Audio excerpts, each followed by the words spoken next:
آج کی اس ویڈیو میں آپ دیکھیں گے کہ کیسے ایک جن نے مسجد میں لیٹے ہوئے شخص پر حملہ کیا۔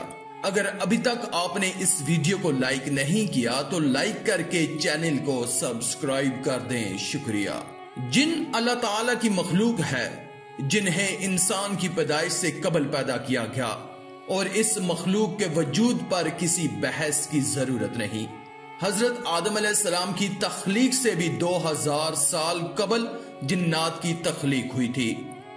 جنات میں نیک اور بد دونوں اقسام ہوتی ہیں، وہ روئے زمین پر وارد ہوتے ہیں۔ انہی میں سے ایک جن کا نام ابلیس ہے جو انسانوں کی دشمنی میں اندھا ہو گیا۔ اس نے نفس آدم کو بہکانے کے لیے قیامت تک کے لیے مہلت مانگی ہے۔ جنات کے 11 گروہ ہیں۔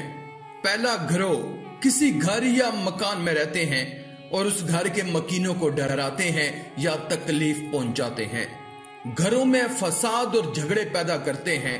عاملین اسی گروہ کی مدد سے اپنا کام کرتے ہیں۔ دوسرا گروہ یہ وہی گروہ ہے جو انسانوں پر مسلط ہو جاتے ہیں، جس سے صحت خراب ہو جاتی ہے، لا علاج امراض میں مبتلا ہو جاتے ہیں۔ تیسرا گروہ، اس گروہ میں شامل جنات اکثر قبرستانوں میں اور ان کے گرد و نواح میں اپنا بسیرا کرتے ہیں۔ چوتھا گروہ، شیاطین اور جنوں کا یہ گروہ بوجھڑ خانوں اور مذبح گاہوں کے آس پاس منڈلاتے رہتے ہیں اور جانوروں کے خون اور ہڈیوں وغیرہ سے اپنی غذا حاصل کرتے ہیں۔ دراصل بات یہ ہے کہ جنات ہڈی، گوبر اور کوئلے کو کھا نہیں لیتے، بلکہ ان میں سے فاسفورس اور کاربن کی قسم کی خارج ہونے والی گیسوں میں ان کی خوراک موجود ہوتی ہے۔ اس لیے بوجھڑ کے پاس اس قسم کے جنات اپنی مخصوص خوراک حاصل کرنے کے لیے آتے ہیں اور بعض اوقات انسانوں کو تنگ کرتے ہیں۔ پانچواں گروہ، جنات کا یہ گروہ پرندوں کی طرح گھومتا ہے، ہوا میں چکر لگاتے رہتے ہیں۔ اسی گروہ کے جنات حضرت سلیمان علیہ السلام کے تخت کو اٹھائے رہتے تھے۔ چھٹا گروہ، اس گروہ کے جن شیاطین کسی شخص پر مسلط ہو جائیں تو مریض انگارے کھاتا اور شعلے نگلتا ہے۔ ان جنات کے عامل آگ میں گھس جاتے ہیں اور آگ سے کھیلتے ہیں اور صحیح سلامت نکلتے ہیں۔ یہ جن اکثر کسی مرد یا عورت پر مسلط ہو جائیں تو اسے سخت دردناک عذاب میں مبتلا کر دیتے ہیں۔ ایسے مریض 24 گھنٹے بھی غسل کریں تو بھی ان کا جسم آگ کی طرح رہتا ہے۔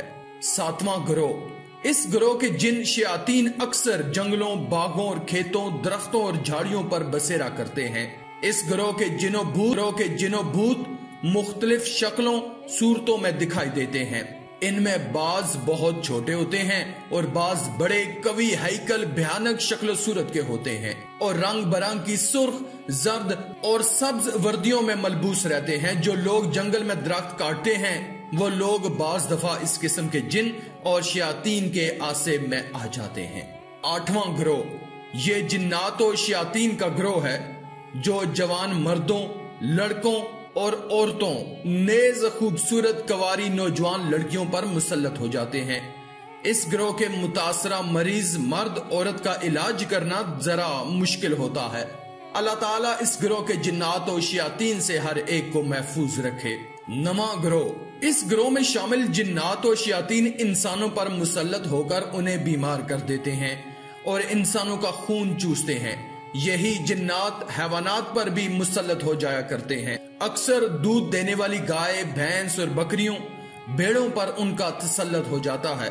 اس قسم کے جن شیاطین کے عامل بھی اکثر لوگوں کے مال مویشیوں پر انہیں مسلط کر دیتے ہیں اور جانوروں کے بچے مرنے شروع ہو جاتے ہیں۔ جانوروں کے دودھ اور مکھن میں کمی پیشی میں ان جن شیاطین کا بڑا اثر ہوتا ہے۔ 10واں گروہ، اس گروہ میں شامل جن شیاطین بتوں اور مورتیوں میں گھس کر لوگوں میں بت پرستی کے مشرکانہ رسم و رواج کا موجب بنتے ہیں۔ اس قسم کے جن شیاطین طرح طرح کے مکر و فریب سے اپنے پجاریوں کو اپنی پرستش میں پھنسائے رکھتے ہیں۔